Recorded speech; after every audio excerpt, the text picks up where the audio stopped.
I am not the body, I am the self. If you meditate like this, you will become God. This great mantra is the same as pure consciousness.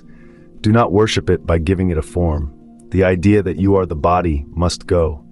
Then the rest will be fine. You say, I forgot to meditate, but the one who says it has not forgotten it.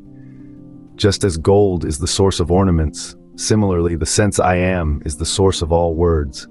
When consciousness realizes itself, it is called the grace of the Guru. One must be the proof of the Guru's words.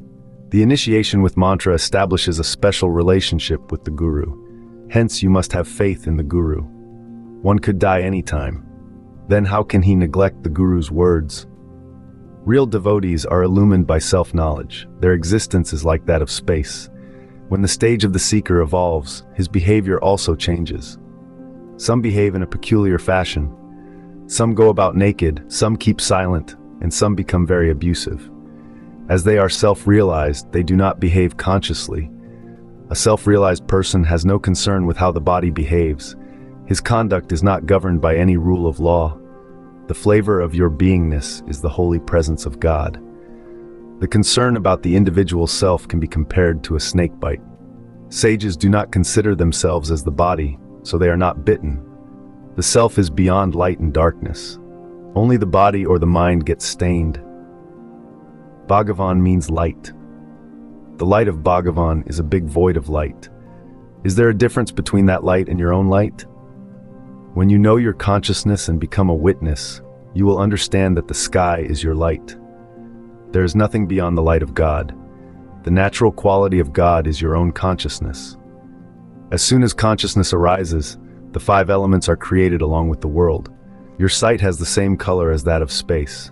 All the names are of the incarnations of God. Were there any names prior to that?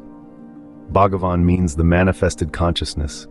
That by which you know you are is the same as his nature. Embrace it tightly. In everything all around, there is God and only God. Does this light see any difference between a man and a woman? All this, one and all, in its totality is consciousness. That taste or knowledge of self-existence is Bhagavan. To understand this means to see God in every living being. Forget that you are a human being. Your light is the light of Bhagavan. In all that appears, what is the underlying luminous source? It is this light alone. It is present even in a stone, but it is prominently expressed in you. In all things, there is only one true quality. It is consciousness. It demonstrates existence. All other knowledge comes about because of knowingness.